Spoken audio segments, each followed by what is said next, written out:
So, hey guys, welcome to episode 5 of Aerodynamics and the Cross. Yes, it's episode 5. We're going to bring a closure to this, okay? We are going to bring this thing to a close. So, if you have not seen episode 1, episode 2, episode 3, and episode 4, you have to go and check that out on my it's in the playlist. You can see that on my Facebook page as well.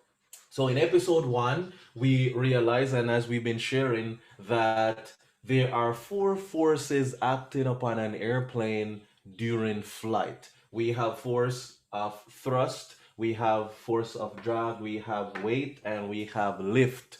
They act independently of each other, but they also oppose each other. So thrust is the forward force, and the opposite of that is drag, which is the backward force. Weight is the downward force, and the opposite of that is lift, which is the upward force. So when everything is working in a term we call equilibrium, or when everything is neutral or equal, or they're not overpowering each other, but they're forming this unison, it allows an airplane to fly, and it takes the pilot, the patient, and the cargo from one destination to the next, right? So for the spiritual application of each point, thrust represents human effort. It's what you and I can do. And I shared some Bible verses with that. We can do all things through Christ, which gives us the strength. The psalmist says, "Whatsoever thy hands find it to do it with all thy might." So God gives us the strength, but we have a role to play in the things that God requires of us. Right? The opposite of that is the attacks of Satan. And I had some comments about that application. We're not saying that Satan is getting the glory for all these things. No, we're just saying that he plays a role. When we try to put effort into doing what God asks us to do, we can expect Paul puts it this way. He said, "The enemy buffeted me," right? There's a thorn in my flesh. Or Jesus told Peter that Satan hath desired to sift you as wheat, but I have prayed for you that your faith does not fail. Beloved friends, Satan will do everything to prevent us from propelling forward in life. When we look at the effects of sin, which is weight, so weight represents the effects of sin, right? Whether you and I sin or not, it doesn't matter, right? But we will have to suffer the effects of sin. It's just natural. Sin came into this world by choice of Adam and Eve, and you and I will suffer from that. We get tired, we are sick, different things. We die. All these things are the effects of sin.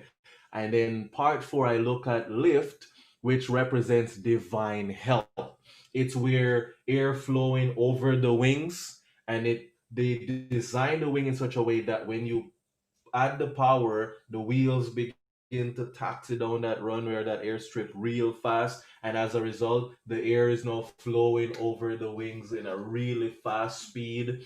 And here we have indicated airspeed, or airspeed begins to get more and more with velocity as it increases, etc. And that air flowing over the wings generates that lift, which brings us up into the sky. And we had made some application on that. Things like, "Those who wait upon the Lord shall renew their strength, they shall mount up with wings like eagle," right? We had look at those application. So here is the application that I want to just pull these things together. And it goes something like this. Here goes, guys.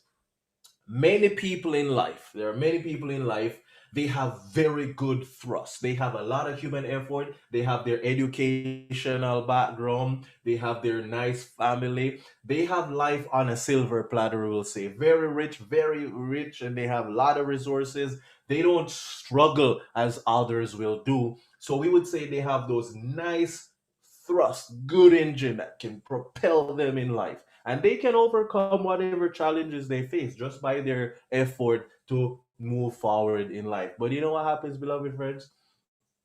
The weight of sin really affects them whether they like it or not. And they don't believe in God. There's no religious belief. They don't believe in divine help at all because they're not religious. They don't believe in God. And at the end of the day, because this component is missing, guess what? They are just nice cars running around at really fast speed, but they are not able to excel to certain height. Why? They have not the divine help component. Okay?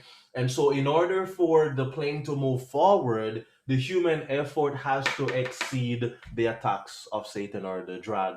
That's how you will get forward. And in order to have that divine help to get us to be lifted up, right? We see that it has to overcome weight. So when we say equilibrium happening to make the airplane fly, thrust has to overpower drag and lift has to overpower weight. And that's why the Bible tells us, Jesus assures us, right, that I will not put upon you more than you are able to bear, but will with the thing provide a way of escape that you may be able to bear it. Right? That's the assurance we have from the Lord. He is not going to allow the effects of sin to overpower what He can do for us. As a matter of fact, I told you in that episode, don't allow God to ask you, is there anything too hard for me? So, beloved friends, God is there to help us, and He will not allow His divinity to be overpowered by the effects of sin. Didn't Jesus assure us? If I be lifted up from the earth, what happened? What put Him on the cross? It was the effects of sin that led Christ to the cross. But He said, if I be lifted up, I will draw all men unto me. Why? Because He is able to do exceedingly abundantly above all that you and I can think, ask, or even imagine. We might have a little effort to play, but it will overrule or override the attacks of Satan. We might be bombarded with the weight and the vicissitudes of life, but our God is all powerful enough to propel us and take us through life. Beloved friends, many more applications can be made, but I want to leave that everlasting impression with you. When I say I'm flying by faith, beloved friends, it's not solely limited to an airplane. God is impressing my mind with the different theory that I'm studying to know how airplanes operate. And as I'm sitting there in my theory classes, as I'm sitting there flying the airplane, the Holy Spirit begins to speak to my heart. And I am not selfish. I am always willing to share them with you. I hope you enjoyed the entire series. And you might be saying, okay, what if we lose the airplane completely? What if the engine was to fail? Did you know that if the engine fails, this can continue to fly? But that's another episode. I'm gonna just do one video on it, and it's gonna be when the engine quits, this becomes a glider. And the question is, how can I be a glider for God? You have to see that video, you have to see that series, and I look forward to sharing it with you. May God help you to continue to soar with Him and to take lessons from these and apply them to your